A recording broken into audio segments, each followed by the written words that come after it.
All right. Don, just give me a thumbs up. You can hear me, no problem. All right, perfect. So good evening, everybody. Dan Gordon from Flash Fire. Thanks for joining us for our, I think, fourth, maybe fifth seminar of the winter. So far, great feedback. I think every topic we've done this year could be, you know, a full day, if not more than that. So hopefully we'll keep it up tonight with a good discussion. I will let our guests introduce themselves with me. I will mention their names and then let them introduce themselves. I got Don Scarpetti and Paul Debartolomeo. So Don, you want to start us off? Just tell us real quick about yourself and what you're going to do for us tonight. Yeah, Don Scarpetti. I work in Wilton, Connecticut, Volley and Shelton. A certified level 1 Scott Tech, and I run the SCBA maintenance program for the Wilton Fire Department. I am actively working on a second job getting this going with fire tech and safety. But it's something I'm kind of passionate about. There's a lot of information out there, and unfortunately it doesn't get out to everyone who should know. So hopefully tonight review some of the air pack stuff, the technicalities of things, and then with if you guys have questions or whatever, fire away. And that's what I was going to say is that, other than being, capable and good with the stuff, you have a passion for it, right? We're always talking about, the misnomers out there, and it gets annoying knowing what's out there and versus what people kind of, report out there, some of the posts and stuff. So we'll get into some of those things tonight. So thank you for joining me. Paul, for those that don't know Paul, do you want to introduce yourself? Sure. I'm Paul Debartolomeo. I'm a firefighter in the city of New York, ladder 28. I've been down in New York for 26 years. Started my fire service career in Stamford, Connecticut in 1990. I'm also the owner of Connecticut Custom Fire Training, and Rapid Intervention is obviously one of the services we provide. So I'm going to speak tonight a little bit about the training aspect specific to the RIT Pack, some of the nuances there, and hopefully go into some of the applications, both for training purposes, but obviously also in the event that it had to be deployed in a down firefighter situation. So again, as Don said and Danny alluded to, open to any and all questions. I will do my level best to provide you with answers tonight, and if not, I will make a means to get them to you in short order. So I'm looking forward to the discussion this evening. Thank you. And I'll put their information up. So guys, after, if you have any questions, you can reach out to them direct. Obviously, you don't have to go through me. The other thing is for those that haven't done our seminars before, I have the chat window here. So that's an easy way to ask questions. So you can just type your question there and then I can ask it to our participants. If it's, I don't think that there's something you want to remain anonymous on, but I don't usually say like, hey, Alex asked this question or so on and so forth. So you can feel free to put anything there. And then if you want to talk, if you have something you want to say, just put it in the chat window, or I think you can raise your hand or something, and then, I'll call on you if you will. But please, any questions you guys have, put them in the chat window. That's the best way to, kind of open up that dialogue. So far we got 37 people signed in tonight, which is awesome. And I know some of you have multiple people within your realm that you're looking at. So thank you for joining us, and let's get going. So those introductions are done. I know the title is Fast Pack, RIT Pack, but I think we would do ourselves and you guys a disservice if we didn't go through the actual components of the SCBA. And, we're going to do it quickly, probably 10 minutes or so. I'll have to keep Don on pace, I'm sure. But, again, going into knowing the RIT Pack, Fast Pack, how that integrates into our SCBA, we need to know how the SCBA itself works. So, Don, I am going to put up, I believe you'd like the PowerPoint that you sent me, right? Yeah, that'd be perfect. All right, so I will put that up real quick, and then we will start going through it. Share screen. All right, so can you see that, Don? Is that good? Yeah. Yep, that works. All right. So take it away. Don put this together just for tonight. And he's gonna go through it with us. So again, real quick, we're just gonna go over the SCBA. I think one of the biggest problems with RIT is we don't know what's out there. Both where I work and where I volley, we go outside, for mutual aid quite often. And we come across different packs. So this is kind of going to break down down and dirty quick, kind of what you've got to look out for. What I'm going to tell everyone tonight, go back to your department, wherever it is, figure out what air pack you have, read the manual that is probably, on a shelf somewhere. And if you're going mutual aid anywhere, reach out to those departments and find out what version of what air pack they have, because they're not all the same. Just within Scott, there's 4 different air packs, different versions, different mask configurations, and if you go to do some maneuvers, they're not going to work because it's not compatible. I think that's the biggest thing to take away from tonight. Sorry to interrupt you, is just Nope. not all Scott within the same is the same. So please don't think, oh, well, my mutual aid has Scott, we're good, or I'm MSA, my mutual aid is MSA, we're good. Different versions, different years, different NFPA years, or Correct. have different Even- connections and stuff, as we'll get into tonight. Yep. Even if in your department you have a lot of air packs, you're not buying them all at once, you can split NFPA standards, and that'll also, within your own department, you'll have different packs. All right. So if you can click that first. There you go. So again, real quick, what the, when people talk about things, if you're not familiar, starting, clockwise from, 12 o'clock. So that drag rescue loop, it's the top, not lifting, only dragging. That RIT UAC connection arrow goes down. This is on, if you notice, it says AP75. It changes with the new Scott X3 Pros, but it's that silver cap that comes straight off. Pack alert console. That's, obviously, for you guys who know, red is your pass alarm. Yellow is your acknowledge to turn off the pack. Mask mounted regulator. It's that lower corner yellow sticker on there. That's going to be an issue. I have pictures of that kind of close up. It's an AV 3000 H2 mask. There's a newer version. I have pictures of that. The EBSS, which is your emergency breathing support system. This is an older version. In the 18 standard, it changed to UEBSS for universal. So there's a little pouch kind of between the UAC and the mask where that little whip sits. We're gonna have better pictures of these as we go through, guys. So Yep. don't think this is it. What you're gonna see. And then real quick, the last one I'll really mention is this 2-stage pressure reducer. So a lot of guys don't know that Scott, as far as I know, is the only company that runs dual redundant pressure reducers. So the pressure comes in either 4,500 or 5,500 pounds, comes in, and there's 2 reducers. Actually, when you turn your pack on for the first time for your daily checks, when you hear the vibra alert kick on, that's actually the self-check of the secondary pressure reducer. You're always operating in your primary. If you guys taking a flash fire RIT class, and I've been there, I'll ask guys, has anyone ever heard a vibra alert going off with more than either a quarter or a third, depending what NFPA year you're at, standard year you got? If that vibra alert's going off with more than that third or quarter, you're in your secondary reducer, which means your pack has a failure and you need to get out. So that kind of goes with that whole RIT discussion. Yeah, I think that was more like the safety survival. So we did some in-service SCBA Yep. training. So, and that's always, I've had that happen a couple times. Guys have their vibra alerts go off and are completely like flabbergasted because they have full amount of air. So that's definitely something to keep in mind. There's other reasons your vibra alert goes off. There were some questions, guys, when you signed up about the vibra alert. We're going to get into that a little bit later. Yeah. Anything else on this? Yep. And then the last one is that's a 4.5 bottle, because it does not have a red band. So if you see any Scott bottles with a red band, it's a 5.5. Okay.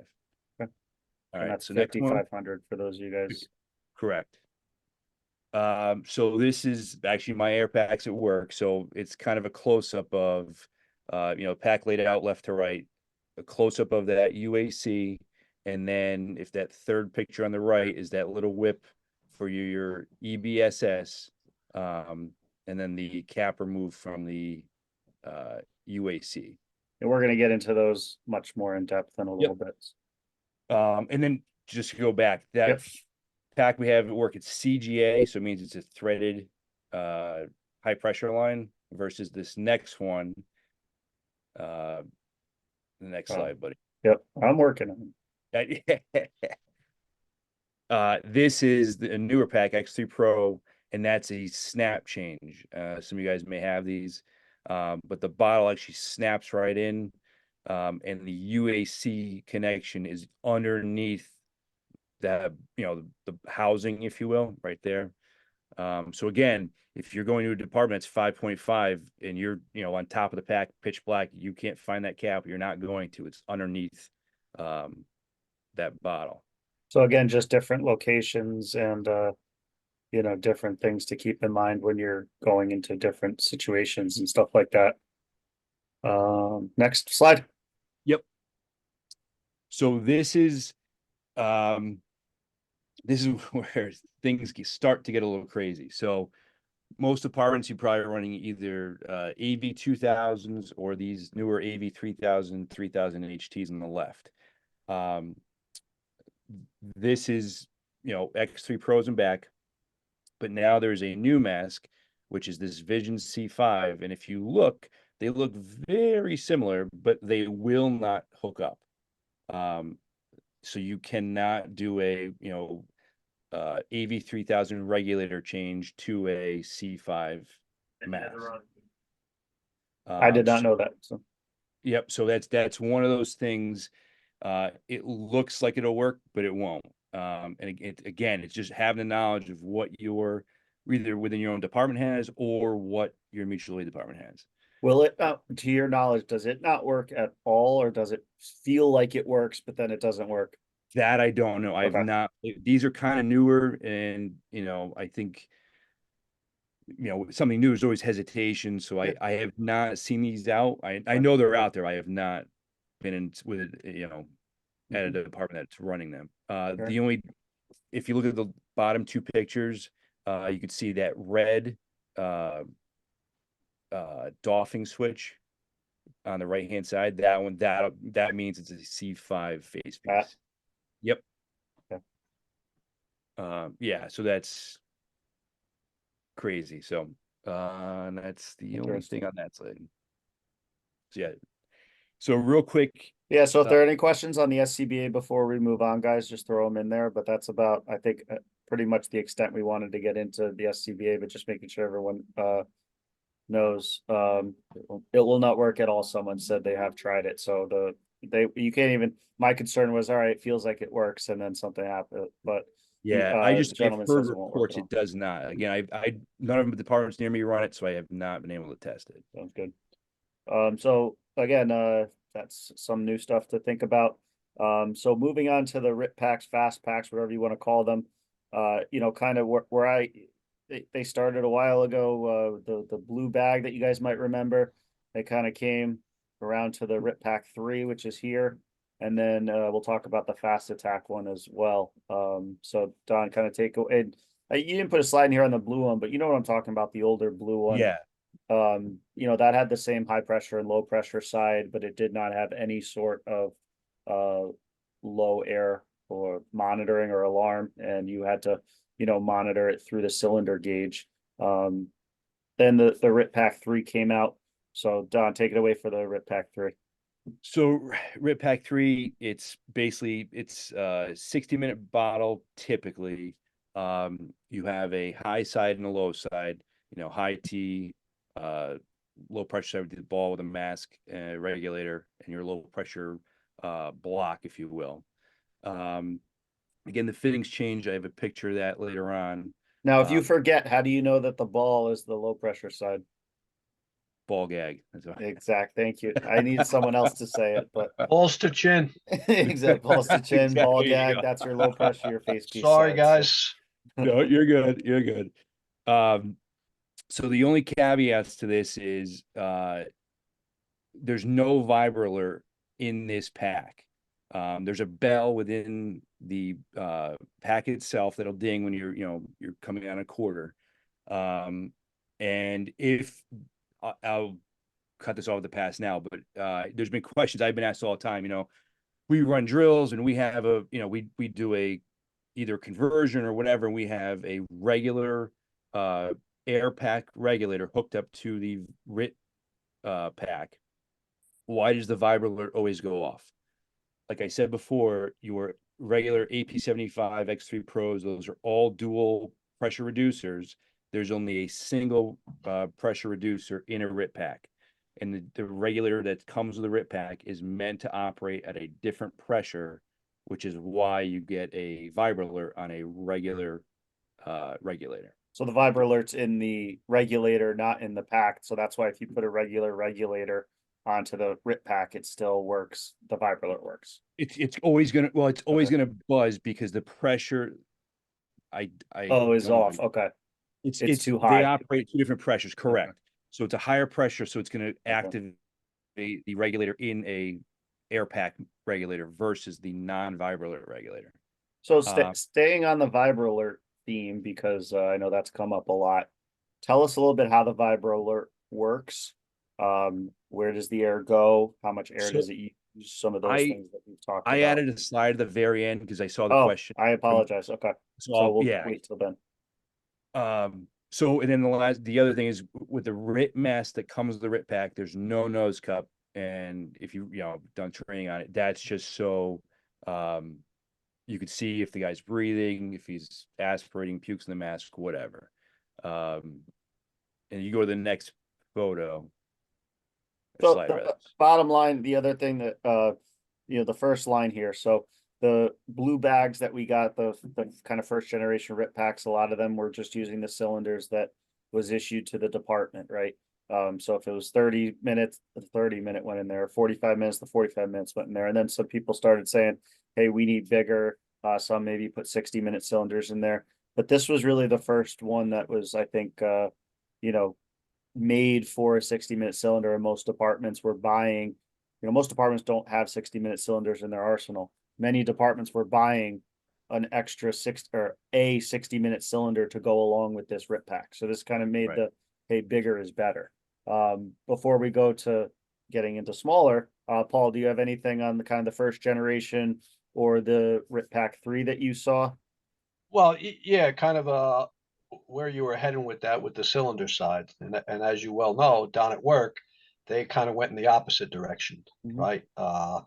The first generation RIT pack we ran with a 45-minute cylinder, and the current RIT pack that we have, we now run with a 15-minute cylinder. And I was fortunate enough to be involved in the process with that a little bit. A guy that works in my battalion is in R&D, and he brought me out to the Rock, and the questions came up. Why are we going smaller? Why are we going smaller? That they're down to the 15-minute cylinder, and the thought process obviously was portability, lightweight, maneuverability, things of that nature. But the other thought process was that if you encounter a downed fireman, the likelihood is going to be that he is unconscious and not going to be taking in a lot of air. So the thought process with the smaller 15-minute cylinder worked out in their heads.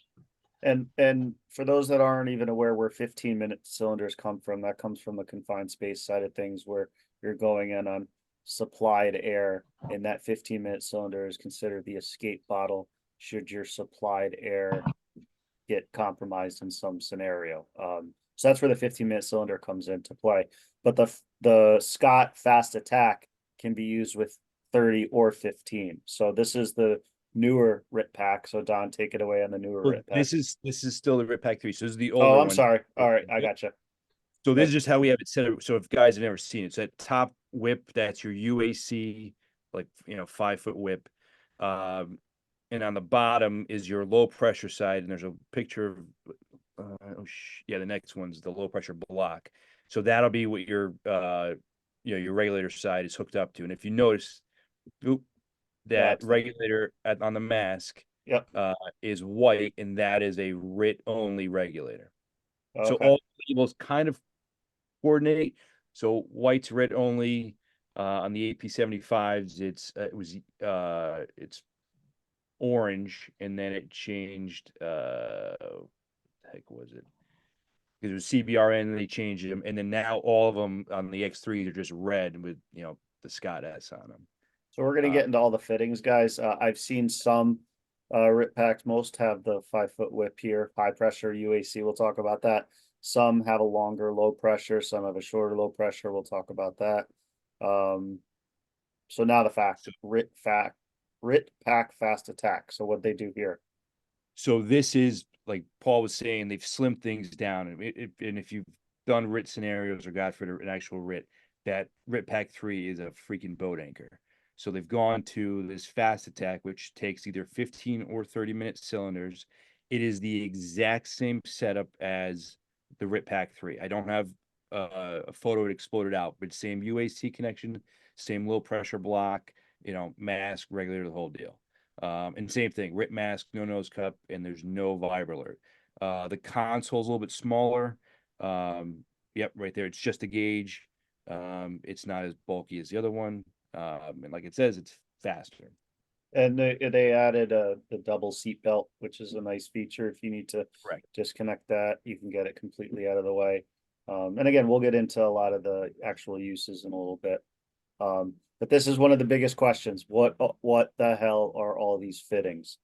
So, Don, what the hell are all these fittings? So typically, on the top side where it says EBSS/Hansen fittings, it's the old. So typically on these RIT Pack 3s, that's what you'll see. And there's another saying, the old ones still have skin on it. So if you see that male connector on the far right, it still has that sleeve over it. What departments are doing, so like I work in Wilton, and I know next door to us in Weston, those guys went 5.5 and they have the newer air packs. Their fittings will not or rather our fittings for the old Hansen fittings will not accept on their new Rectus fittings, which is that 2018 NFPA standard change. So what departments have done, like this one here, I borrowed from a friend, they run both sets of fittings. So there's just plugs on it. It's there's an import from your whip to the 4 out ports on your block, and usually there's just 2 plugs. You can add either Rectus fittings or Hansen, vice versa, whichever you're looking to do, and give yourself all 4 options. Okay, so most departments, if you just order, we'll call it what's off the rack, today you're just getting these 2 fittings. You'll get those, correct, because that's the newest fitting. It's the Rectus fitting. So why does it have both a male and a female? What's the thought process on that? So on that whip, you can either plug into, well, it was the old style, buddy breather, which on the EBSS, you're going to have, they have that picture. It's basically the counterpart to this. So if you have an EBSS whip, a buddy breather, it'll connect to male or female. It doesn't matter. Just male to female, female to male. And guys, again, this is not the manufacturers. I mean, behind the scenes manufacturers may have driven it, but this is all NFPA. This is all the NFPA standard. That's why it's coming this way. So again, EBSS, it went to UEBSS because it's now supposed to be universal. Right. Whoever powers it be have picked the Rectus fitting as the standard, so that's what everybody's going to. So understand what we're saying is that potentially you could have, if you're town A with Scott and town B with MSA, you could potentially have more compatibility if you bought your air packs at the same time than you would with another town that has Scott, but in a past generation. Correct. So just things to think about and things not to try to experience at 3 a.m. No. So that's, so if you go to the next slide, it's kind of, it's the same but different. So we had a few guys like, well, it looks the exact same, we'll just try it. It's not going to work. They're just slightly different, and it's just knowing what you have or don't have. All right, this is definitely something you and I have talked about a ton, and so volume versus pressure. What's this? What's it? And even you said before, not that you were wrong, but you're saying like the first block takes 4,500 psi, but only at the beginning, right? So your pressures change as you go. So talk to us about this. so this was a question somebody had mentioned, but and this has always been, I don't know, somebody came up with the idea in Fire One, and it's just stuck where we go by, if everything's full to 4,500 or 5,500 pounds, that's what it is. But in reality, the way things work behind the scenes, it's all in liters. Everything, your flow rate, which that's that purge valve, when you crack a purge on a regulator, it's between 125 liters and 225 liters a minute. So it's broken down here. This is kind of what everything is, of how much air is actually in the bottle. The pack doesn't give a shit what pressure it is. It's just how much flow you have. There's, it's runtime and everything else, but then there's weight. And then the next slide, Dan, is from Scott's website, just comparing. It's a lot of info, but what I've in that orange box, the top box is that CGA, so that's threaded cylinders, and the bottom box is snap change. But I've circled or boxed off the 4,500 and 5,500 30 to 60 minute bottles. And if you look, if you look at the carbon wrapped CGA 4,500 30-minute bottle, it's 45 cubic feet of air. And then if you go to 5,500 pounds, it's 43 cubic feet. So Okay. it's just, I'm not going to tell anybody to go one way or another, but my whole thing is know what you're buying before. There's a cost and a benefit to bigger bottles, size, weight, whatever. And remember, the minutes are based on, I think it's 40 liters per minute. So if you're breathing faster than that, it's going to go faster. If you're an unconscious fireman, as Paul pointed out, which we'll get more into, it's going to go slower. The other thing to remember, guys, going back a few years, is all of our SCBA used to alarm at 25%. And so that was the end of service time. The vibe alert went off at 25%. And then when they changed it to 33%, a lot of departments that were in 30-minute cylinders said, well, now that's giving us almost no time, and went up to 45-minute cylinders. And so that was kind of a unintended consequence, if you will, of what they were looking for. But yeah, and it's kind of one of those things too, you got to look at manning and weight, going from just a 30 to a 45 it's a difference. we're going to talk a lot about the volume versus pressure when we get into the UAC. And how that works and everything. So let's move on from that. So this is the this is the last one, right? Okay. Yep. So this is another question that comes up all the time, and somebody asked it. So how much air, I think the question was, how much air does the vibe alert use, and how much do we lose because of the vibe alert? This is one of those things, and it's no fault of anybody's, I didn't know this for a while either, but the way Scott designed the regulator is if you can, the picture of the regulator facing you, the hole, just go above where it's kind of like a half moon shape. Yep, right there. Mm-hmm. That's the spray bar. That's where all your fresh, air comes from. It does not come through that hole. So what ends up happening is the mask is designed with the nose cup and the exhalation valve, that red valve on that mask, to give you, I don't remember the number, but it's just above atmospheric pressure for positive pressure. So the mask senses, a pressure, low pressure, feeds it air till it equalizes. When you take a breath in, there's a pressure change that and only fresh air is going up over the mask, into the top of the mask where you're breathing. When you exhale, it's below that nose cup and you're exhaling out and goes through that hole. Any air, which there's no, to my knowledge, and I've asked other smarter Scott guys than me, they don't know how much air that vibe alert uses, but it doesn't expel to the atmosphere. It goes right back into the mask. So any air that's used by the vibe alert, you're using while you breathe. Okay. So that could be a whole discussion. Yeah, no, that's been a big question among many times, is what's happening to the air in my vibe alert. So I think correct. So any that comes out of that regulator, you're using inside your, unless you have a bad seal, but you're using it and then exhaling through that hole and then out the regulator. Sounds good. All right, so if there's any questions on that, guys, throw it out there. Paul, do you have anything that kind of crossed your mind as we went through the end before we get into the actual RIT pack and use and stuff? No, but it was a good review. It brought me back to Proby school, the spray bar and things of that nature. So yeah, that was a good review. So thank you for that. Good. Someone put it's about 4 liters per minute of air used for the Viber alert, and it's supplied to the mask, as you said. So, Paul, do you want me to put up your PowerPoint, or how do you want No, we could just kind of, Fine. you know, I mean, if there's a question that comes up that we can refer to it, we can certainly bring it up, but Sounds good. there's nothing specific in there to date there, so. Yeah. So, what's your thought process on RIT packs? What style do you like? Have you seen pluses and minuses? Kind of take it away from your perspective.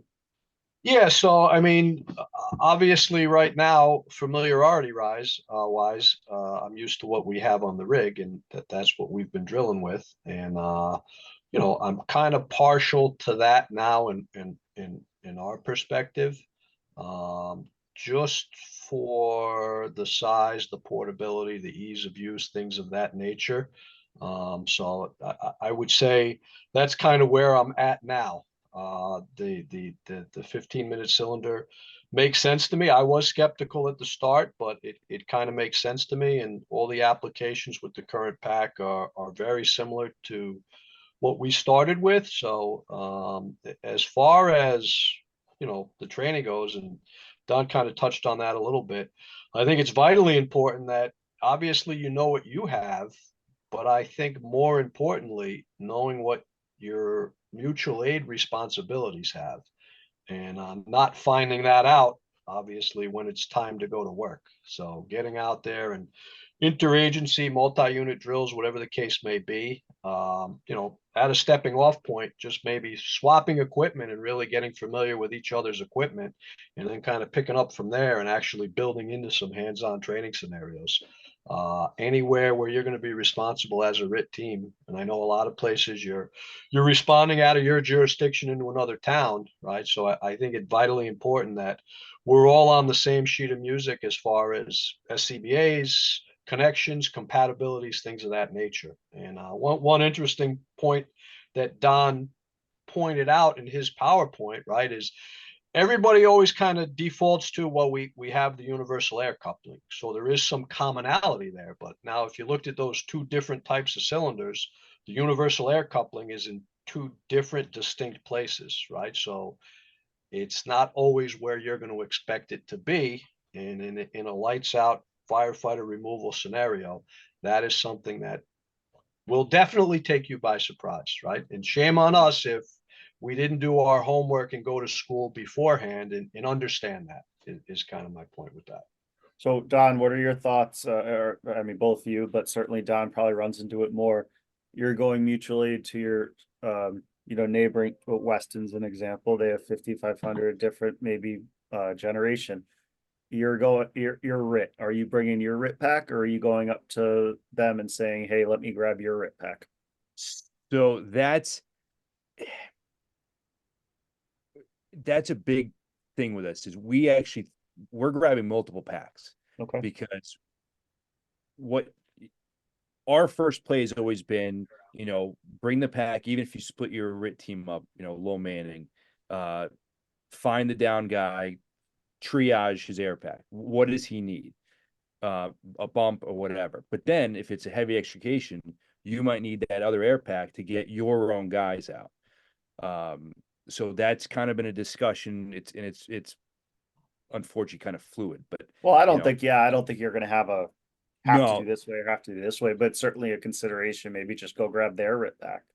right. So, and that's why we've marked all our apparatus with RIT, so where the RIT pack is and whatever.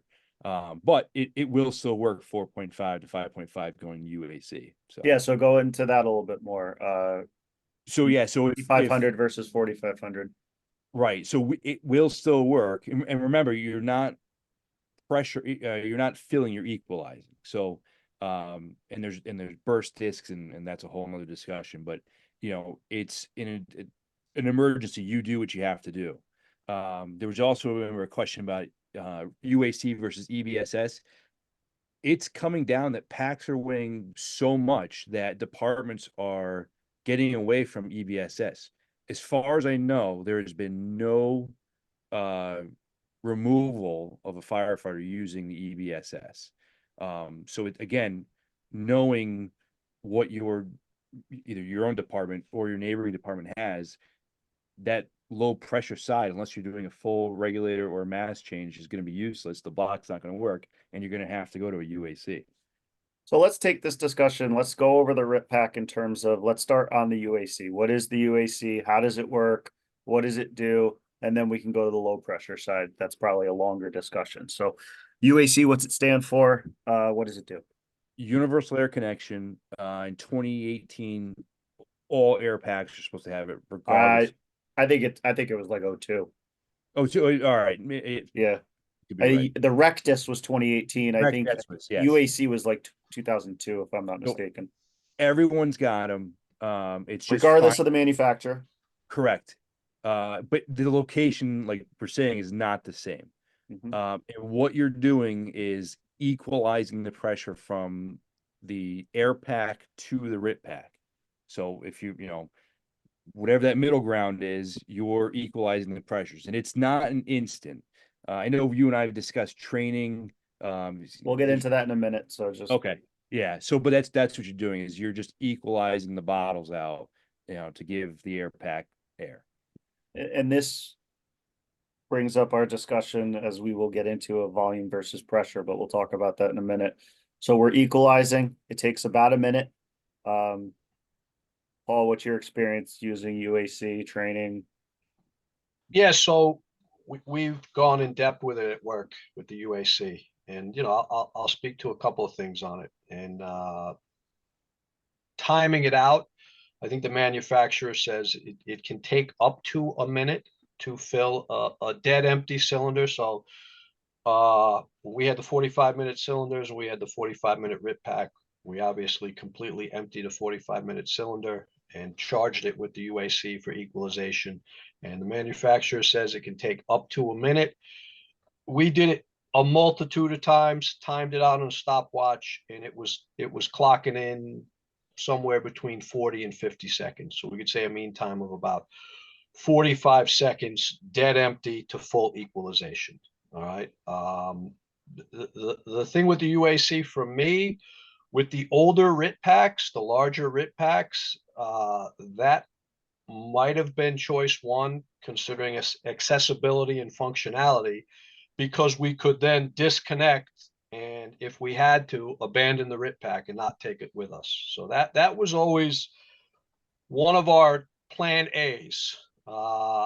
If we came upon a down firefighter, depending on where we were and what the removal was going to entail, try to go with the UAC, give him a bump. That way we could disconnect it and get ourselves out without having to take the boat anchor with us. All right. The nice thing about the smaller pack is that's no longer going to be an issue. I think we mentioned it before, but in case we didn't, the other thing the fast pack RIT pack does not have is a pass alarm. So you can, as you said, not take the boat anchor with us. You could leave it wherever you need to, and it's not going to start alarming or anything like that. Correct. Yeah. Correct. So this was something that, as you guys did when we got the 15-minute cylinder, we wanted to, and this is just a different mindset. If you're taking out an unconscious fireman, you got one guy, he's probably shallow on breathing. So yes, all the air consumption stuff, you don't need the volume, right? So the smaller pack, getting it hooked onto him is great. One of the scenarios that we've looked at is kind of almost the proactive side of things, and not the unconscious firefighter, but the, large area getting, I won't call it in over your head, but not realizing how far you are from an exit or something like that. And maybe 2 or 3 guys, the inside team, go on vibra alert. And so what is the potential of being able to keep that from being a full-on mayday and giving them air before they run out of air and equalizing? And so that's, again, where we talk about pluses and minuses to everything. So I'm going to pull up the test that we did in terms of how much air we could equalize. And so basically what we're saying here is we took the 15-minute fast pack, we put the quote unquote down fireman at 500 PSI. So we said he's not unconscious, he's not 100% out of air, but he's hit his vibra alert, and we know that he's running low on air. And with a 15-minute cylinder, and as you look at some of the numbers here, one of the things again that we talked about is we're equalizing, we're not technically filling. And so if you take that fast pack or RIT pack and you equalize it completely, then you're losing air for maybe the second or third guy. And so we're talking about a different scenario here than we are, a mayday of a collapse, unconscious fireman, those types of things. We're talking about, like I said, maybe large area below ground, something like that, where you're not necessarily lost, but you don't have enough air to get to your point of entry. And so one gauge that we've talked about of getting guys enough air to get out, and really the only audible that you're going to hear is when that vibra alert stops, right? So if we're at 25% still for a vibra alert. So if we start giving a guy the UAC, we know that when his vibra alert stops, he's in and around the 1,000-1,100 PSI range. So that audible can give you an idea of how much air you're giving them. So first guy, we brought him up to 1,200 PSI. And then you can see that the second person we brought to 1,200 PSI. But at that point, we were only down to 900 PSI with that 15-minute cylinder. So we were using a lot of volume because it's a smaller cylinder. And the third fill, we were only able to equalize the 2 to 600, meaning that third guy, we weren't even able to get them up above vibra alert. When we went to the 45-minute fast pack, we were able to get almost 5 fills out of it, or 5 equalizations to above vibra alert. So again, if you're going to be using the UAC, just realize you're not getting a lot of volume going into that down fireman. And, I think for the low pressure side, it makes complete sense. But just realize if you've, as Paul kind of said, and I'll turn it over to you guys again to discuss, if UAC has been your go-to, and now you're using a 15-minute cylinder or a 30-minute cylinder, but you were using a 60-minute cylinder, you just have to be aware of how much less volume that you have in there, even though it's the same pressure. Yeah, that's an excellent point, Dan. And the proactive thing you spoke about, it's interesting you mentioned that, and I'll give my friend Aaron Bush a little bit of a plug, and you can kind of attest to this working down in Midtown. But Aaron told me years ago, one of the policies at Rescue One is if they're operating in a basement or a sub basement, the chauffeur will proactively bring the RIT pack down and just keep it by the stairs. In the event that members do go on vibra alert, somebody's there to just give them a little bump to get up and get out of the stairs. And I thought that was a phenomenal idea, proactively thinking, a way to kind of prevent the mayday. Have that there. Often we think of the fast team or the RIT team staging outside, but again, it's going to come down to personnel on scene and the ability to do that. But I always preach in classes we can't be robotic firemen or firefighters. And something of that nature, large area, it doesn't have to be a sub basement, could be a large big box store, a large area. That might be something proactive that we have it at a forward station in anticipation of members going on vibra alert and not having the exit time they need. Yep, that's been I told my chauffeurs, if we're deploying a search rope and it's a job, bring the fast pack with you. It's a phenomenal policy or procedure, if you will, to have in play. It's something that we've talked a little bit about at work as well. So but again, if all you have available, and now, we're still bringing it, but certainly the mindset has changed a little bit of how much we can do with that 15-minute cylinder. Yeah. So, and we're a little hamstrung there, for sure, with the smaller bottle. but it's not bad. It's just you have to be aware of it. I think one of the first things Don says, it's not that it's a bad thing. It's something you just have to be aware of. So let's say you're regardless of the fast pack, your company's go-to is the UAC. You have a down fireman.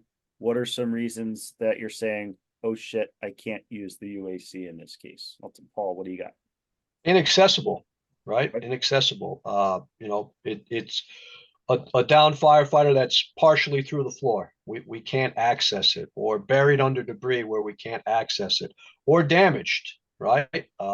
We go to hook up, and for whatever reason, we can't hook up. It's been physically damaged. so we can't make the proper connection, or it's been, for lack of a better term, contaminated, filled with debris, or it's having a functional breakdown. Right, there's something going on with the air pack and Don could probably speak to that, what some of the potentials there could be. But you know, it's like I said, we always have two plan A's, right? The UAC had its pros for being able to ditch the bag, but we always had the thought in our head, the caveat, if we can get to it, if it's accessible. If it's not, we have to quickly call an audible on the fly and go to one of the other resupply methods, one And of the low again, pressure options. yeah, and I think you said it perfectly, not being robotic.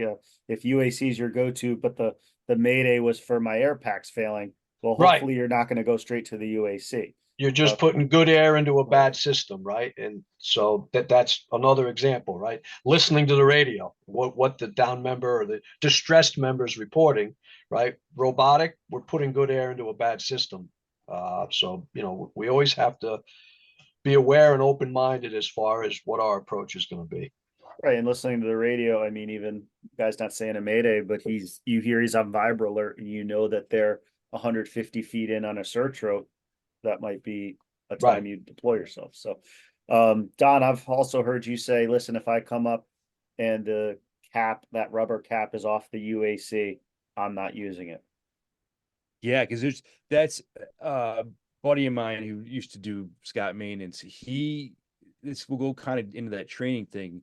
He had a department that was using the UAC for training a lot.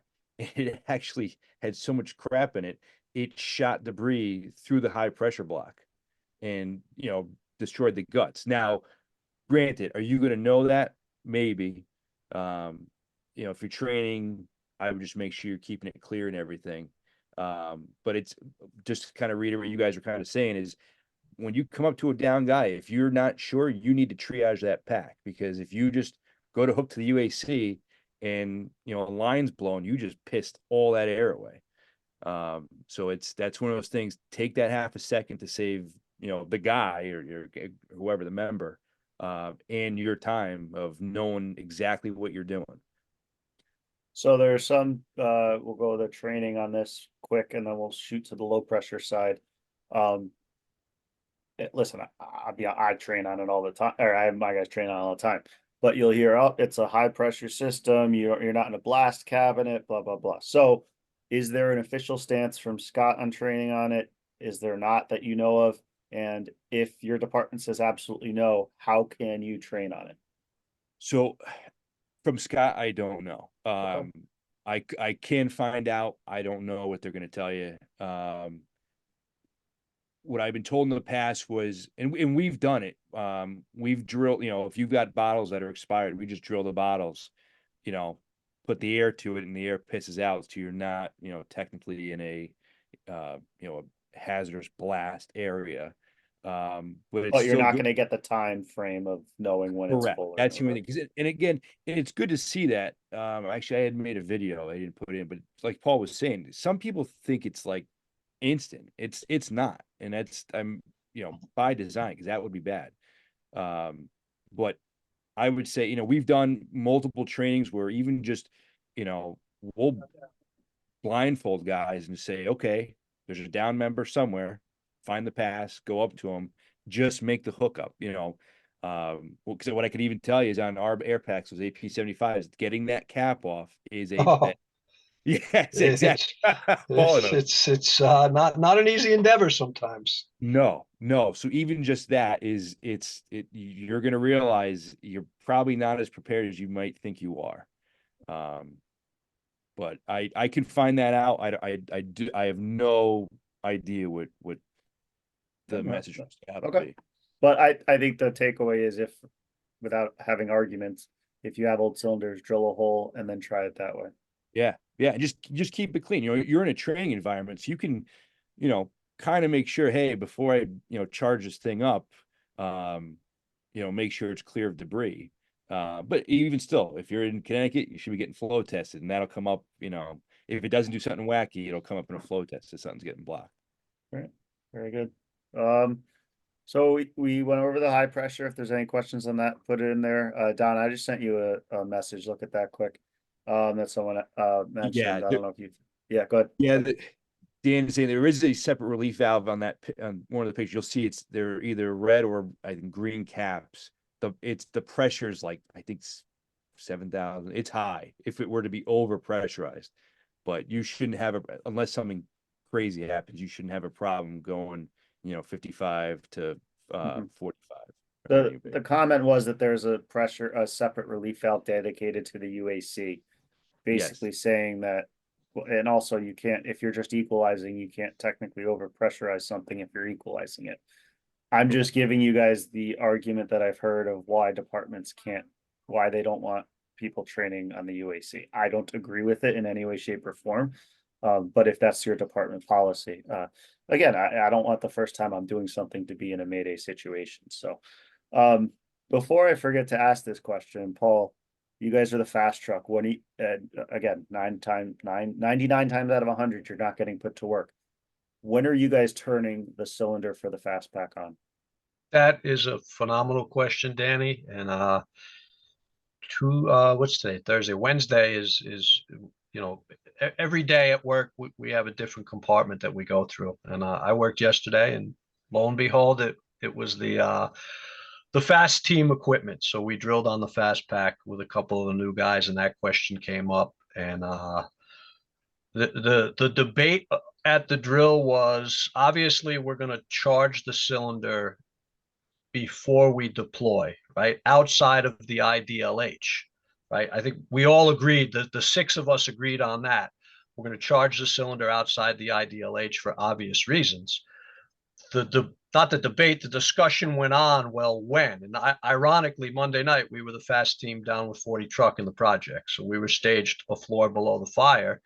And we all kind of settled on the logic that when we get up there to the forward staging point, this was the floor below the fire on the 12th floor. I had the can that night. I had the fast pack. It wouldn't be a horrible idea just to take a minute in the comm to turn the system on, make sure the bottle has air in it, make sure everything's functioning then, right? So I can do a little function test, maybe catch something that's not right prior to a potential activation. So that's kind of what we settled on. It would be a good idea for who the can man is carrying the fast pack, just to do a little functionality test once we get to our staging area. Turn it on, check it out, make sure everything's good to go, and leave it on until we're relieved of our duties. And then but certainly, if nothing else, if you don't do that, if you don't buy into that, if you did get deployed, I think we would all agree that it would behoove you to turn it on outside the IDLH, right? It's just one thing that can easily get forgotten in the heat of battle once you're inside, and now you're there trying to troubleshoot, why isn't this working? And, because the cylinder was never turned on. So I will say, I don't disagree. At least test it before you go in. In my experience, there's typically 2 ways RIT packs are stored: either that low pressure side hooked up, or it's not. And that, I would tell you, also depends on the scenario you're going in. We did a bunch of training where we used to leave the bottle on, outside the IDLH and go. And we did a crazy, drill where the mask was stored, popped the regulator open. So you're pissing air out. So what I would say is, there's no right, wrong, or indifferent. I would just say, if your regulator mask is all hooked up to that low pressure block, be careful charging that before you go in, because then it's a clusterfuck to try to take that bag apart, hit the downing switch, the valve on the regulator to turn that off. So let me back up. Let me finish, and then I'll go ahead. So I was saying, so if you're pre-connected, be careful to turn that bottle on. The other side of things too is, in pitch black, if you have that 4 block, trying to figure out which one you're going to could be a bigger pain in the ass than just turn the bottle valve. So let me go back, Paul. I assume yours is hooked up. Yes. Low pressure side. So yeah, everything's pre-rigged, okay. pre-set up. And believe it or not, that was kind of one of my sticking points with it is that, you know, we have not sticking points, but one of my comments was that we do have to be aware of that, right? Because now the system is hot, and in the heat of battle, you could very easily inadvertently open something and not be aware of it, right? And Right. you know that causes bigger problems. So it is a little bit of a double-edged sword. That's an interesting point too, that if you don't have it hooked up, then you can't lose air. So that's an interesting Correct. option out there for you guys as well. So low pressure side, what are, uh, assuming that our RIT pack is, we'll call it compatible with the SCBA that we're using. So we're all in the same department. We're not going to talk about mutual aid yet. Paul, what are our options for the low pressure side? So we have a few options. We used to have more with the old RIT pack that we have, but now we have, for us, we have three options. We have the regulator swap out, we have the Hansen conversion, and we have the full face piece changeover with the RIT pack. Correct me if I'm wrong, Don. We don't have the buddy breathers or things of that nature. No. So you might be able to elaborate for some of the more low pressure options. We no longer have the Schrader fitting on ours. That was another low pressure option that we did have. And when we talk about what we should be good at, we should be good at all of them. What we should be prepared for, a lot of the stuff that I talk about in the RIT training is propelled by statistics. And I know you guys can't see it, but I have my handy stat sheet right there. So it's a little dated, but from 1989 to 2008, the New York City Fire Department, the safety command, investigated significant fires, significant firefighter injuries and fatalities, and they came up with some very good statistics. And I'd be happy to provide this to anybody that wants it. But when I say what to be prepared for, right? When we do RIT training, you know, we should be good at all of it. And I kind of break it down to what's the easiest. It's probably changing out the regulator, popping in a regulator, right? From the fast pack or the RIT pack to the down member, right? That's probably the easiest. What's the most unlikely? Probably going on to the Hansen fitting from the air cart. And we could speak to that in a little bit. What's the hardest and most likely? And based on the stats, when we talk about a downed member, a Mayday firefighter, was the face piece found on or off? 54.54% of the time, we find the member without a face piece. So if we are getting into a resupply scenario, the percentages, the likelihood is that we're going to have to be proficient at redonning a face piece, whether it's his, which is probably not going to be the case because according to my stats, 76.5% of the time, that member didn't have air left in his SCBA. So we're going to be donning the face piece from the RIT pack. So those are our three primary options that we have before us at work. The regulator swap, the Hansen fitting, highly unlikely in our scenarios, or the face piece swap out. And I think that's a good point to, again, if UAC is your primary, but you come up on a down fireman with no face piece, you got to put a face piece on him anyway. Why not put the face piece on that you know works? Stands to reason, right? We know, we've kind of checked the box that our system has air, it works, it's good and functioning. We don't know why he took it off. Maybe there was a defect or a malfunction. So I agree with that wholeheartedly. So those are the low pressure, the standard ones, if you will. Does anything of that change, Don, when we talk about the rectus fittings or anything like that? So the only thing, so on some Scott Air packs here, that quick disconnect. So again, that'll change Hansen to the rectus. So that's another Hansen, like Paul's saying, it's you know, fourth option, whether it's, you know, mask regulator, quick disconnect regulator, or the UBSS, whatever. Right. A lot of departments don't have quick disconnect regulators. So then you would have to go to the UEBSS or take the regulator out and replace the regulator from the fast pack. Right. So that's definitely something that's good to keep in mind. Paul, you kind of mentioned the air cart. So where were you going with that? Prolonged operations, Okay. right? So whether it's a 15-minute cylinder, 45-minute cylinder, you know, in my mindset, and I kind of used the analogy yesterday when we were talking about it with the 15-minute cylinder. That's like the booster tank on the engine, right? That's booster water. If we need hydrant water, right, we're probably going to have to use the Hansen connection with the air cart.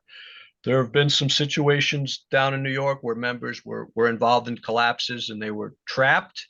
That's going to be a prolonged operation. That's where we've, you know, depending on your RIT pack or your fast pack, the size cylinder you have, that may be the direction that you head into. Is that we're going to start with ours, and we may have to at some point convert over to a more sustained or long-term air supply if this removal is going to be in depth and time consuming. Yeah, and I mean, to those of you out there, I don't think that we're saying if you don't have an air cart to go buy one for RIT operations. But I think if you do have an air cart for whatever confined space or air tools, maybe make sure that it can work with your SCBA should you end up in a long-term duration event Or know where to get one. or know where to get one. Right. Yeah. Have that resource on speed dial in the event that you needed it for sure. Great. So if there's any questions on the low pressure side, guys, put it up there. I think we hit the fittings and stuff like that pretty hard. So now packaging, moving, obviously with the 15-minute cylinder, I think the emphasis is on securing it to the fireman. So someone just asked to clarify. So the Hansen connection, basically we're looking at 3 fittings that we've talked about today. Schrader, which we barely talked about, but that comes into play on some older air carts, if you will. But mostly it's the Hansen fitting or the Rectus fitting, right? The Hansen fitting is the older quick connect for Scots, and the Rectus is the new universal quick connect connection. So Right. that block that you guys saw before that had 4 things coming off of it, that was both your older Hansen fittings and your newer Rectus fittings. And as we were saying, they can look to the naked eye, they look very similar, right? Yeah. Yep. So you may not realize it until it's too late, kind of like the Paratech fittings and regular air fittings. A lot of times guys will try to put them in together and not realize that there is a little bit of a difference there. So and that, I mean, comes to play too. You have an air cart, I mean, kind of going off on that. If you have an air cart, do you want it to run your Paratech stuff? Make sure you got those adapters. So this is stuff you're not going to figure out on the fly. You got to do your homework beforehand, as we've kind of talked about. So packaging, what Paul kind of let you do. If you again, I don't expect guys to go out necessarily be able to buy a small fast attack pack. So let's even start with the big RIT Pack 3. If you got to package that low pressure side to a guy, how you doing it? What are the pitfalls? What are the advantages? Anything like that?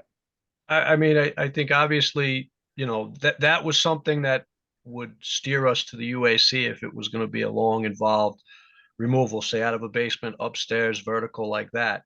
But you play the hand you're dealt. So if you are going low pressure, obviously we're taking the RIT pack or the fast pack with us.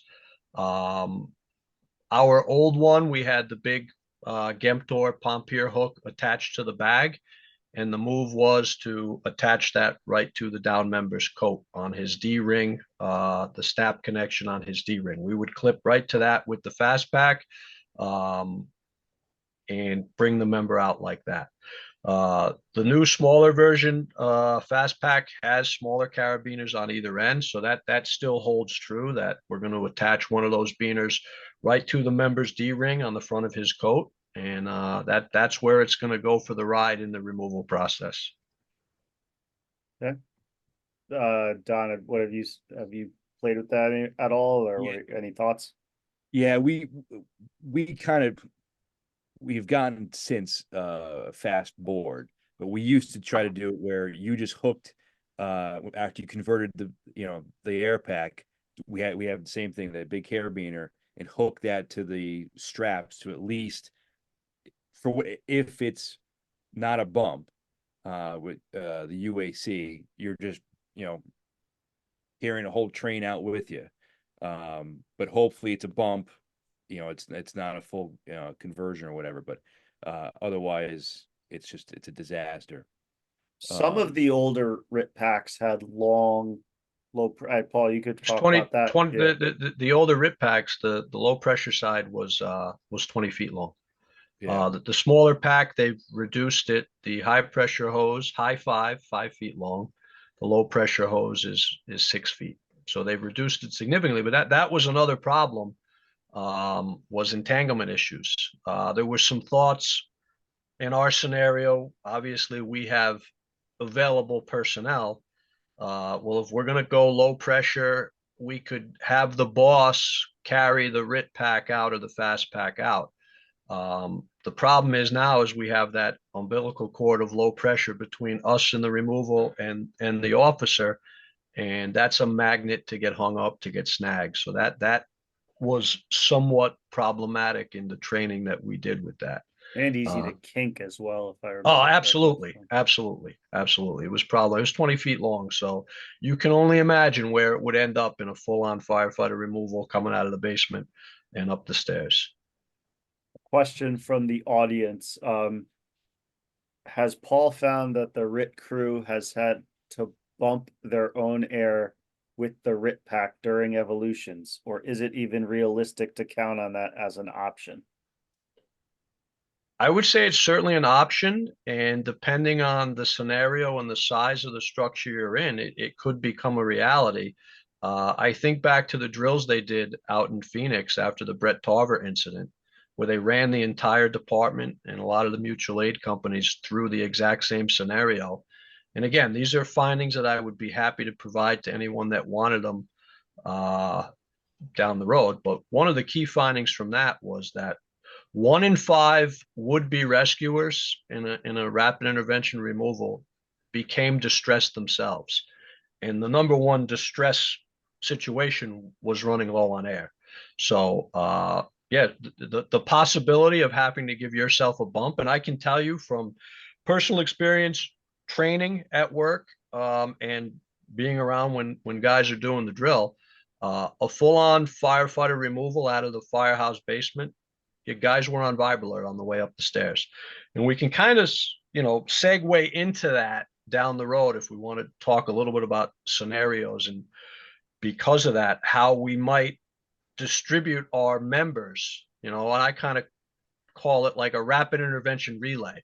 If you're going to be faced with a complicated removal, and we say below grade because that's probably the hardest scenario. Maybe we have a couple 3 members go down, locate the down member, package them, resupply as needed, get them to the stairs, where a couple more members, if they're available, take over the actual vertical removal up the stairs because they're going to be fresh, and we get those 2 initial or 3 initial rescuers out of the way and up while they still do have sufficient air to get out. So but yeah, I mean, using the RIT pack to give yourself a bump or having another one down there may be a realistic scenario for sure. Yeah, and again, I mean, as you said, it kind of goes into the same thing. Thinking ahead, if you're putting the fast team or the RIT team to work, making sure that you, and I know many people here are firemen, but some are chiefs, making sure that you call another RIT team, another fast team. These incidents are going to spiral very, very quickly. And, this goes into setting things up again beforehand, because I think it happens to me. I mean, you go through everything and forget to do one thing or the other thing. Being able, and that's the advantage. I'm not saying you need 10 codes, but that's the advantage of being able to give a 10 code and have the resources come automatically, or being able to say to dispatch, we have a Mayday incident, and having them automatically call an extra fast truck, having them automatically call an ALS, ambulance, whatever the case may be, without you having to say, call me an additional fast truck, call me an ambulance, and get all those balls rolling before you forget. And the resources needed for firefighter removal, and it can seem quite daunting. But again, I'll revert back to Phoenix. And if you go on YouTube and bring up the Brett Tarver incident, there's a phenomenal documentary video about the training that they did that I'm speaking to. But one of their findings was, and granted, he lost his life in a supermarket, 26,000 square feet, very large building. But their studies, their training indicated that it took 12 members to remove one. So there's a 12-to-1 ratio, right? So, I mean, we could obviously par that down to the private dwelling world, but I mean, I feel comfortable saying it's probably going to be 6 to 8 members to remove a down firefighter from the basement of a structure, all in, So obviously, personnel is our resource that's in short supply in most places. So being proactive and,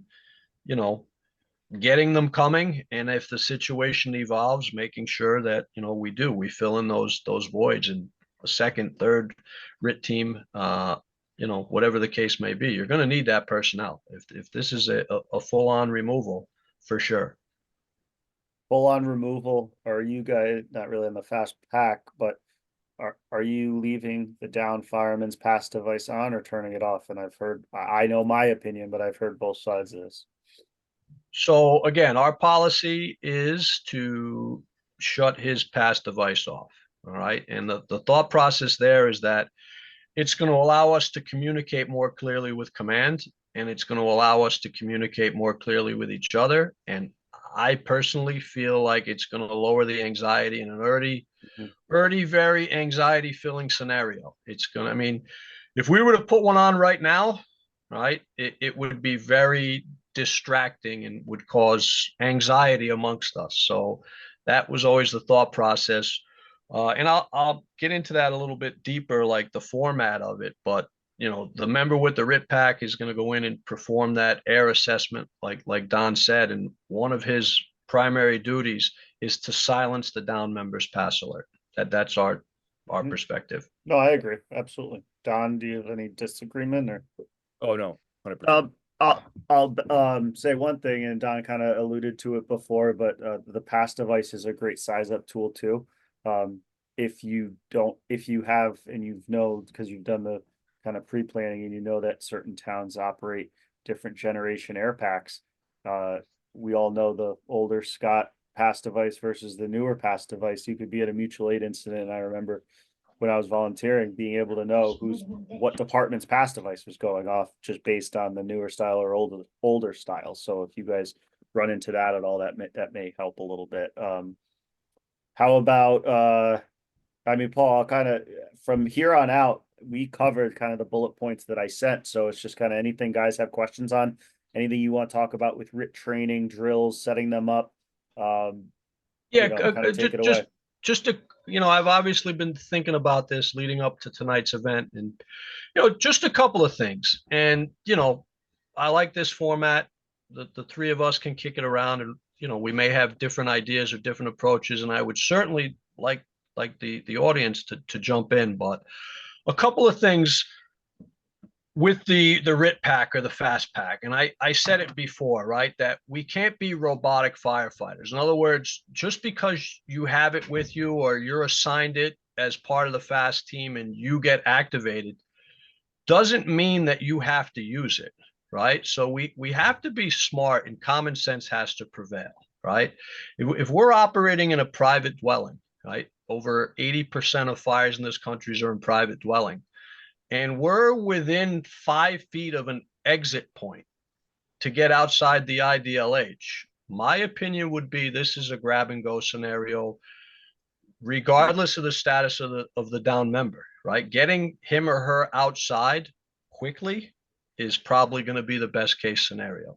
So from my perspective, you really have to think about, okay, I'm the RIT pack or the fast pack firefighter. There are going to be some parameters when and where I use it. Obviously, there's going to be some always, but I also have to have the mental flexibility to say it would probably behoove this situation, and we have the opportunity present here that this is going to be a grab and go instead of a stay and play.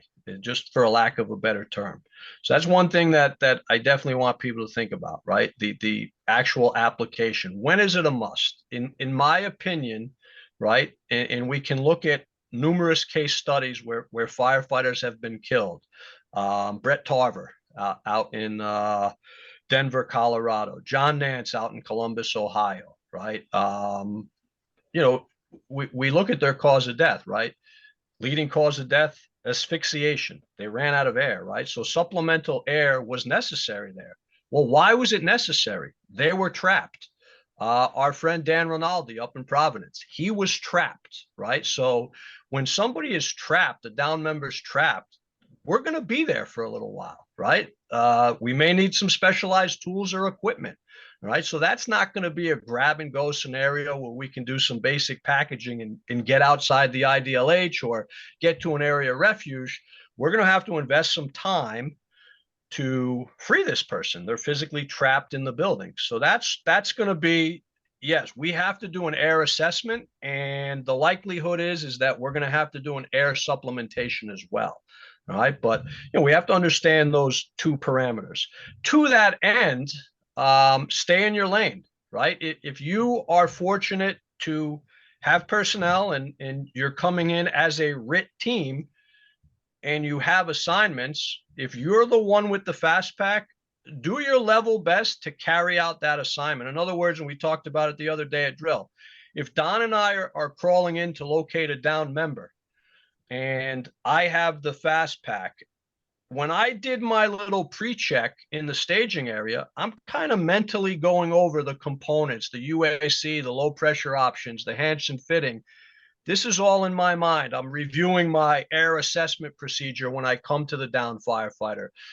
Silence his pass alarm, check to see if he's breathing, crack the purge to see if he's got air in his system, all things that are in my head. And we associate the air aspect of it towards the head of the down firefighter, and we associate the conversion with the feet. Well, if I crawl in ahead of Don with the RIT pack and I locate the member's feet, and now we decide on the fly we're going to switch positions, our mental game is going to be all discombobulated, if that makes sense. So we should try to stay in our lane, right? Like, all right, Don, I got the feet, but I'm going to maneuver myself around to the head and still carry out my air responsibilities. And you're going to carry out your packaging, because that's where we were mentally. Now, we both know all aspects of the removal, but in my opinion, changing like that, unless it's absolutely necessary, is only going to further muddy the waters, if that makes sense. No, absolutely. I mean, the one thing I want to back up on too is a little bit of what you mentioned, but know what's going to work for your department. And so you mentioned a couple things before that work extremely well for us, clipping the fast pack to the gem tour. Many departments out there don't have gem tours, so have that other plan of how to secure that the fast pack to the down member, whether it be clipping to the SCBA, bringing the seatbelt strap around the body, those types of things. Just because it works for one department doesn't mean it's going to work for you specifically, or your department. Exactly. We touched on that a little bit, and I don't think we can stress it enough that you have to know your equipment, and if you have rapid intervention responsibilities outside your area, which most people do, you have to be very versed in their equipment, and you have to drill together, right? Whether you like them or not, you're going to be relying on them. They're going to be relying on you. And we have to drill together and build upon that and build upon that and build upon that. That's necessary. So a couple questions we haven't hit on tonight that I want to make sure. We kind of hit on this one. There's a couple we definitely didn't that we'll get to. So Don, this is kind of an SCBA question. I don't know if you know. Actually, the question is how much air fills the gauge up. But the air gauge, does it run off of air or is it electronic? Do you know? There is an air line, but I saw that. I think that's what he means is in the console. Yeah, but it's not really filling up air, right? No, it's Yeah. and again, all available air is going to your regulator. Right, it's gonna It's going flow out to of you. there, yeah, Right. okay. The other for both you guys, there's items to keep in the RIT pack and tools in the RIT pack. So two people asked those. We buy the RIT packs, we have them. What are modifications that we're making? What are things that we're putting in them? Um, So Go. our RIT pack has a pair of wire cutters, a good pair of lobster claw style wire cutters. Our RIT pack has some tubular webbing. Obviously we have the large beaners on either end of the RIT pack. Trying to think what else we add to the system. Definitely the wire cutters, the webbing, the beaners. Anything else, Don, that you would? No, we run the same cutters. We've got I think it's 40 feet of I don't remember the name of the rope, but there's two beaners on either end, smaller. We run the big, whatever, 8-inch. The only thing this was done in Wilton before I got there, and I carried it on, but we actually took the RIT mask out and put an AV 2000 in with fuel line, like 1-inch fuel line, on the back. You have the temple strap and your lower strap on the lower strap, so it was easy to get over a member's face. It's always stored netting over the front of the face mask, and two huge Split rings. Yep. Yeah. Yeah, And that way, we've modified our face piece in a similar fashion. Our RIT face piece has the large split rings, so we can tighten the straps easier. yep, And I like that adaption. I've seen it with garden hose on the lower yeah, thread or bead of the head net, just to yep, make that easier. And if you can picture an old school catcher's mask, that's kind of the theory there, is that we can get that to the face and redon that head net. And as I said, right, that's the hardest, the full redon of the face piece, but also the most likely, right? 54% of the time, we're going to find a member without a face piece. So when we talk about training, that has to be built into our rapid intervention training, right? That likelihood that, and trust me when I tell you, right? With the oven mitts on, everything is hard. And that's certainly very difficult, but that's something that we have to become proficient at in probably the worst case scenario where we're going to be doing it. I always say the good thing about that is, you can practice that by yourself, right?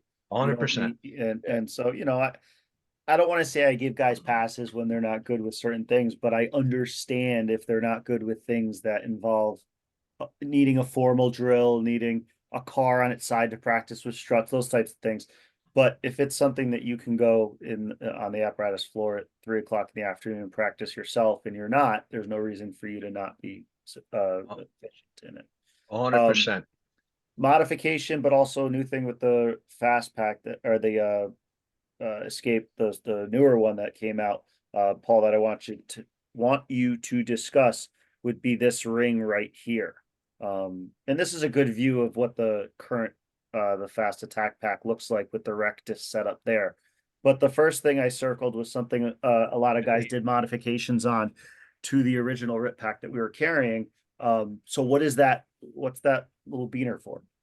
That little beaner is to clip onto the down member's coat so that the RIT face piece or RIT regulator, whatever the case may be, would not be pulled off in the removal process if the bag were not attached, if the bag was remote, say with another member, and there was separation, whether we had the 20-foot hose or now with the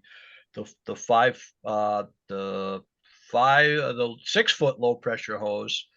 If there's separation, we can invariably start to rip that face piece off. So that beaner would be clipped to the member's coat. Our coats have webbing straps on either side. You can put a flashlight, you can hold a chalk, so we could clip right there, or we could go to one of their coat clips or the SCBA shoulder strap. And that's essentially, I've seen that retrofit around a lot. We had ours retrofitted like that. So you're not pulling the face piece off, or the pulling the regulator off if you went with a regulator conversion. Yeah, so I think that's something to definitely keep in mind as you're doing. And for those of you, again, this is what your block setup's gonna look like. I'm gonna That's a erase Hanson, those by the two. way. What's up, Don? That's a Hanson, by the way. It's still got skin on it. Oh, okay, so but your rectus would be the same one. But this is where too you guys can play with your, for lack of a better term, play. Don, correct me if I'm wrong. Play with your air cart, because you could supply this with the air cart, and then that will go there. Correct. Correct. The other thing is, all right, I don't have an air cart. Well, if this guy's getting low on air with the fast pack or the RIT pack, what else can we plug into there to supply him? Just any other SCBA, right? Yes, but you are going to, well, You should be able to, right? With the, if you have the yes, rectus, the right fittings. yes, but you're going to breathe off that same, well, I mean a spare SCBA. I'm yeah, not okay, all saying right. Yep. as Then the yeah, rescuer, I'm not giving him my air, but yep, we have one RIT pack in the department. We need more air. We can bring in another SCBA. Say it's a prolonged operation without correct. breaking his face piece, without disconnecting this and trying to reconnect it to another SCBA. We can take whatever other air source that we have, because we don't have an air cart, plug it into this side and continually supply him with air without removing any hoses or face pieces or regulators. So again, options to think about on there. Question here, has anyone done a time trial on the 15 to 30-minute fast attack pack with the full mask swap, wondering how long it might last with a bad seal? Well, that would just be math, right? Because it would just be liters per minute, how much liters per minute you're leaking, right? Versus, Correct. I don't know what the numbers are off the top of my head, but I Yeah. mean, what's a 45-minute cylinder? I want to say is like 4.5 minutes if the purge valve is completely open. Does that sound right, Paul? Do you know? We actually bled one down the other night. It's a few minutes, but Yeah, so we obviously a we 30 is going to bring you down, and 15 even more than that. yeah, we bled a 45 down the other night from the purge, and I want to say you're correct. It was probably less than 5 minutes Yeah. till it was fully depleted. So I don't know if that completely answers your question, but I think, you know, you're getting into certainly under 5 minutes and substantially less than that if you have a bad seal, which just, I guess, brings up the good point of, you know, making sure if you're gonna if you have that down fireman, you're gonna be dragging and making sure that you're cranking down on those straps as much as possible, right? And it's stupid as it may sound, everybody's had a tendency to go out. You get a better seal going straight back as much as you can.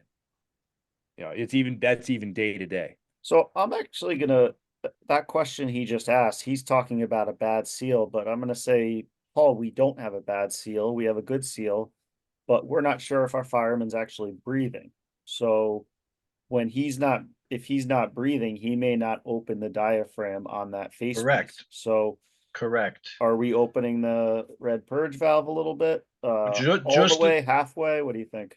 just a little bit. Our rule of thumb is crack the purge about half, right? If we open it fully, especially with a 15-minute cylinder, we definitely run the risk of depleting that cylinder. So part of our air assessment is the member breathing. You know, and it may be hard if they're unconscious to ascertain that. You know, we may not hear the SCBA as we normally would when someone's on air. We may not be able to physically feel their chest rising and falling because we're all bunkered up. We have gloves on. So, you know, we do our level best during our ABCs, the assessment, but worst case scenario, we crack that purge a little bit, right? We get a little airflow in there and we start our removal. That's definitely something good to think about. I didn't really have it on the agenda, but I guess we would be remiss if we didn't at least touch on the pack tracker a little bit to stick on the topic, and then round out obviously any final thoughts you guys have, but on RIT in general. But the pack tracker, where does that play a part into this operation? I'll kind of start, Don. How does the pack tracker work? I'll pull and we're gonna keep this simple, but I'm gonna pull up a pack tracker picture, and just kind of talk a little bit about how it works. So essentially, the pack tracker, there's a module in all air packs that will throw an identifier. And this pack tracker can read that identifier. And you can customize it like we have it at work. Each apparatus has a seat position. So, for, truck 5 behind me, it'll be, truck 5-1 is the driver's pack. So this pack tracker here, you turn it on, and this, if you see that kind of upside down pyramid, those are lights that illuminate when that module comes across, rather when the pack tracker finds that module and the whatever, the signal's strong, and it beeps, and it kind of, it's a good idea in theory. It works fairly well, but sometimes when you get into a large masonry building, multi-floor building, it kind of gets screwy where it can't differentiate floors. That's the So only caveat to that. yeah, so the pack tracker is kind of like, I kind of equate it, if you guys aren't aware, with elevators, but like phase 1 and phase 2 of elevators, where there's phase 1, the elevator recalls, and then phase 2, we take control of it. So the pack tracker almost has 2 phases to it. One is just monitoring all of the SCBA on scene. And to Don's point, if you don't have your SCBA properly programmed or programmed specifically, it's kind of useless, because if it just says SCBA 4 and you don't know what SCBA 4 correlates to, it's not going to mean anything to you. So if you can have it be engine 1, And whatever. Yeah, go I'll ahead. go a step further. Ours actually is in Connecticut. Each town has a code for the town name. So Wilton is WIL. There is no other WIL, I get, or at least county. I don't know how our admin did it. So it'll be WIL T5-1. So that's Wilton truck 5 pack 1. So it's just going to monitor all the SCBAs, and it'll go off if a pass device goes off. Correct. And then from there, if you want to track a specific pass alarm, you have to actually press the buttons to make it do it. We're not going to get into the in-depth operations tonight, but you have to press a button to actually track that SCBA, and then it'll give you a percentage of, as Don said, how close you are in the right direction. So I'll give my opinion on the pack tracker in a minute. I'll turn it over to Paul, see what your experience with it is. And to any of you guys, someone asked, is there any scenarios or rescues where of the pack tracker was deployed or where it made a difference? And then again, I'll give my opinion. So Paul, what do you got on the pack tracker? I mean, we carry it. The other night, just the way it worked down, the Ironsman had the pack tracker. He had it on. There was an activation. It wasn't a real activation. It was an accidental activation, and it was kind of when things were winding down. But it did pop up who it was, and we drill with it when we do our rapid intervention training. Actually, one of the kind of fun drills we did when we first got it was we would hide an SCBA on full pass alarm somewhere in the firehouse. And we'd have the guys go around with the pack tracker and try to locate it. So for them to get familiar with it, it's definitely a good tool in the arsenal. But it's just a tool, much like a thermal imager, as Don alluded to. It definitely has some deficiencies. Masonry construction, it doesn't really penetrate through glass or steel too well. It doesn't differentiate floor to floor. But that being said, it can certainly help you narrow down or point you in the right direction. I guess it would be a personnel issue, right? If you have a person to carry it, we're very fortunate that we can assign it to a member, and that's his responsibility. It's certainly a tool that is in the toolbox.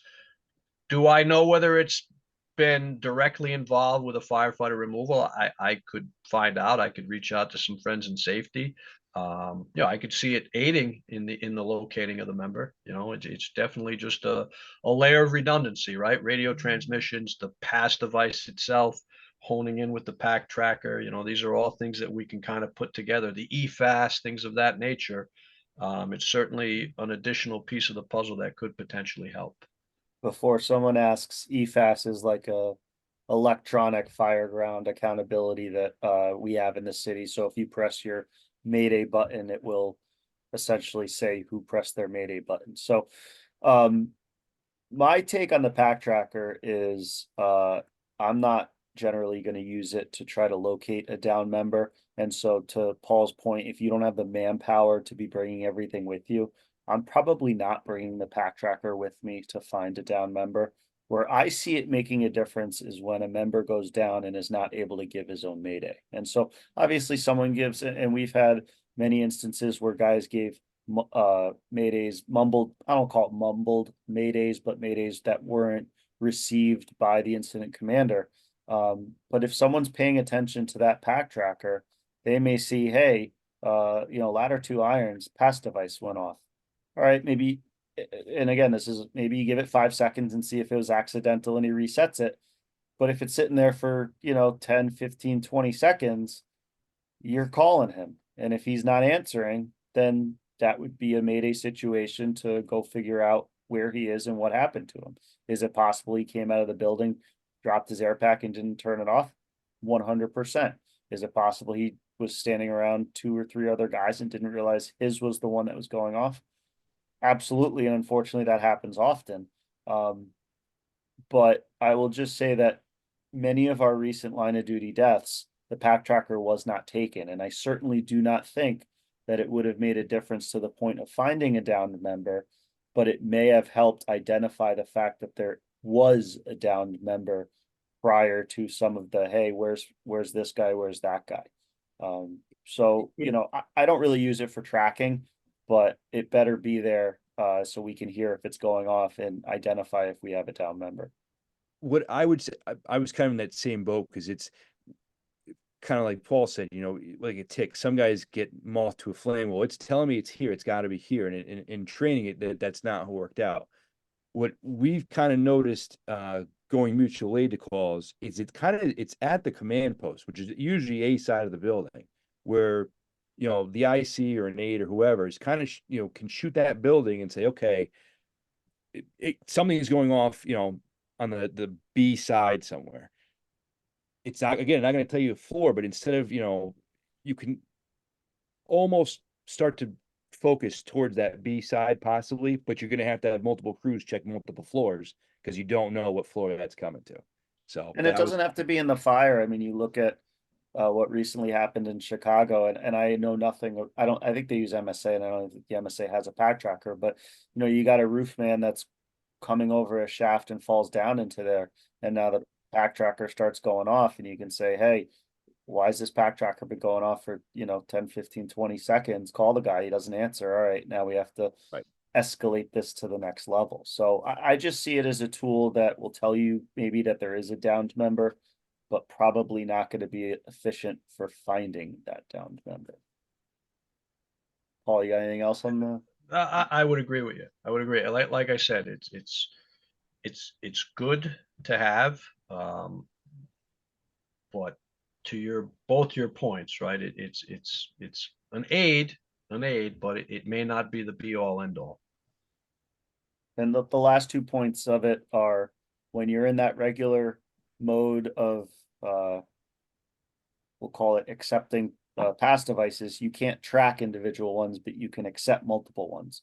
Once you go into tracking mode, you're not going to pick up any other pass devices going off. So again, you just want to make sure that if you are using it, you bring another one if you have it available or another company has it available, so that you can again, as we said many times, the rescuee can become the rescuer can become the rescuee. So we want to make sure that we're picking up additional Maydays. So I think that's if you guys have anything else on the RIT pack or the pack tracker, we'll do that. But otherwise, I would say close it out with any final thoughts on RIT. It could be anything from deployment to training to incidents, things like that. So Don, do you have anything else on SCBA, RIT, packs, pack trackers?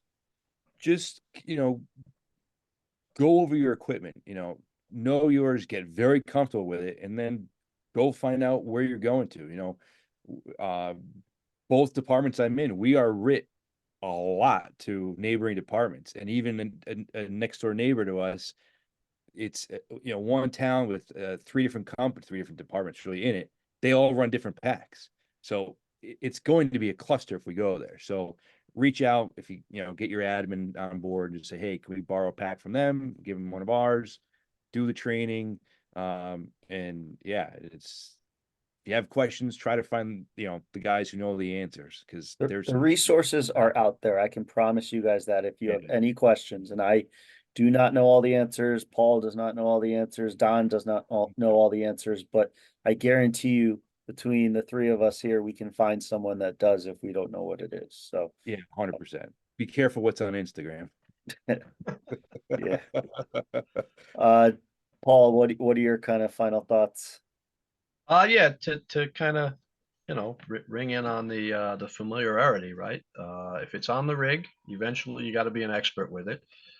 This is vital stuff, so being familiar with it, being familiar with what the neighbor has, simple stuff, the gear, right? Is their gear different than ours? Do they have snaps? Do they have zippers? If we're talking about conversions, do they have harnesses? How we get them out of their gear, right? So we really do. If we're providing rapid intervention to our mutual aid partners, we owe it to them to be proficient in the equipment they run with, right?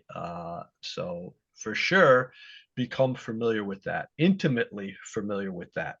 And then taking it a step further, right? We could start out with building blocks in-house, getting familiar with your equipment, build on the drills to make them, baby steps into full-on blacked out firefighter removals, challenging scenarios, right?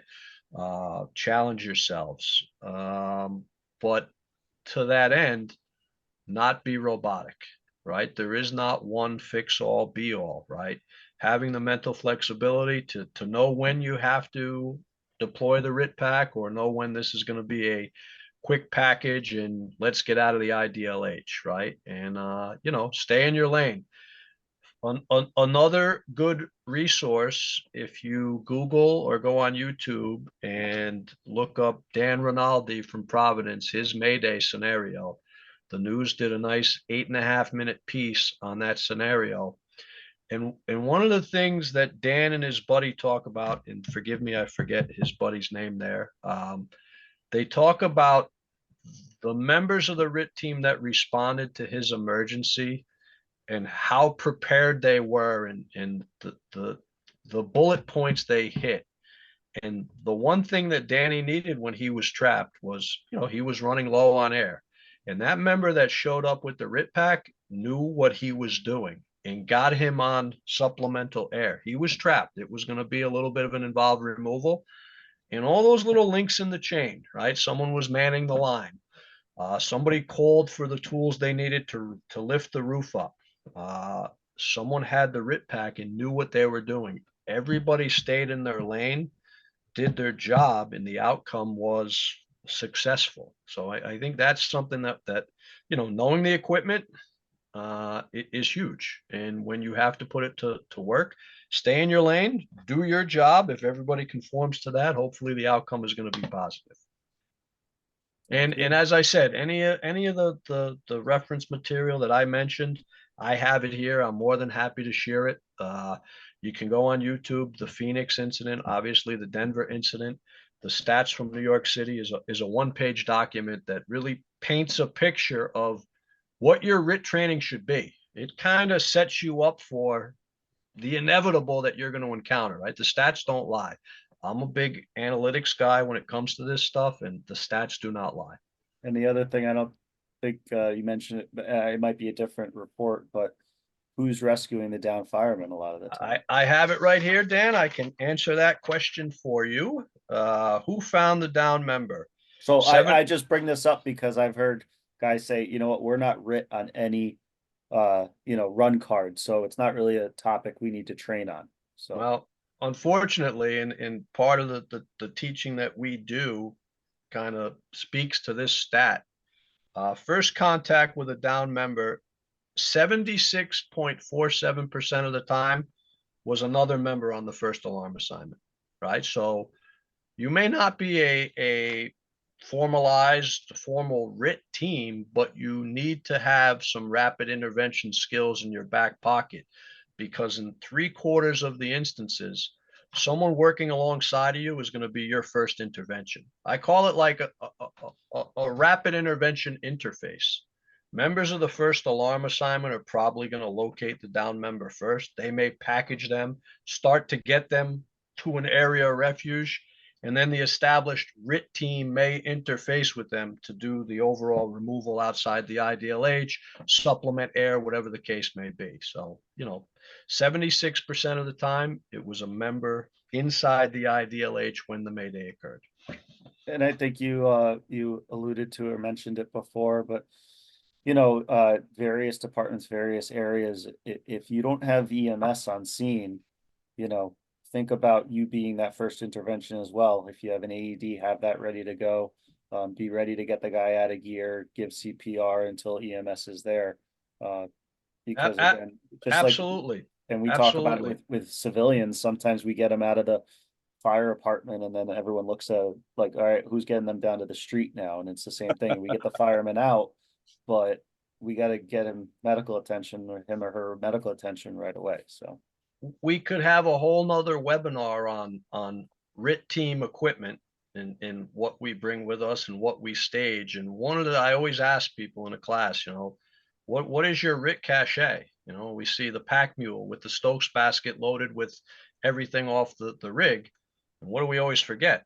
A defibrillator, right? By the time EMS gets there, they're probably staged way down the road, right? Every rig has a defibrillator on it. It should be at the command post for us, right? The toxic twins, right? Hydrogen cyanide and CO is what inevitably is killing a down firefighter, right? The ability to get a down member out of his bunker gear. I did a fire engineering training minutes video on doffing the bunker gear in the RIT scenario. You can Google it. It shows you a real quick technique that Matt Beatty and his guys out at Tactical came up with for rapid removal. So there are many layers to this that we have to be proficient in. It's all links in the chain of survival for a down member. Good. All right. And you know what? I will one more because, it just goes back to, again, being prepared. And we kind of talked about the medical side of it, but Black Sunday or guys falling out of windows on Black Sunday, but falling off of roofs. It happens, unfortunately, more often than we'd like to see. One of the things is the packaging in that case, right? We're not doing a hasty package and drag and go. We're out of the IDLH. And so one of the things is, I'm certainly no EMT or medic, but how we package them in a collar and as, how we get their SCBA and gear off as gently as possible, if you will. I don't know if you have any inside track on that, Paul, or your thoughts on that as well, but. Ironically, our good friend Edwin Burwell was activated as the RIT team for a traumatic injury to a member in the rear of a building at a working fire. Severe fracture of the lower legs. So they were put to work as the RIT team to take care of that member. And, that takes on a whole nother role in and of itself, right? The packaging takes on another role. So, we could certainly speak to Edwin on how they went about that, but I know the removal was, for lack of a better term, a successful removal, but a delicate removal based on the proximity and the nature of the injury, which was pretty severe. So again, just things to think about. So that's really the big stuff. For those of you that didn't see, I put both of Paul and Don's contact or emails in the group chat, so you should be able to see that. If you came in late or you had to leave early, this is going to, or you want to share it with your crew. This will be on YouTube probably tomorrow or the day after. But any closing thoughts, Paul, you got? No, thank you for having me. I enjoyed this format. As I said, we could certainly have another roundtable on this topic. But we've kind of touched on it or recircled back to it the training, right? Most of this stuff you can do right in the firehouse, the basic stuff, knowing the equipment, the different procedures. You can do a company level drill for a half hour. I know it's the winter. We unfortunately can't get outside a lot. This is the time where we could really be in the firehouse and getting familiar with this stuff. It's good for us. And obviously, you know, those responsibilities that we provide to our neighbors, they're going to appreciate our due diligence in really being experts with this equipment. Good. Don, anything? You know, again, reach out if you have any questions. I can, you know, either I can answer or I'll find you the answer. But to me, although I'm obsessed with, you know, air pack stuff and nerded at it, but it's the one piece of equipment that's life or death, whether it's the regular air pack or a RIT pack. It behooves you and your team to know it inside and out. So due diligence, that's all. All right, guys, everyone have a great night. Thanks for joining us, and hopefully we'll see you soon for another one or some training. So if you need anything, contact any of the three of us. So have a great night, guys. Thank you. Thanks, guys. See you. Be safe. You too.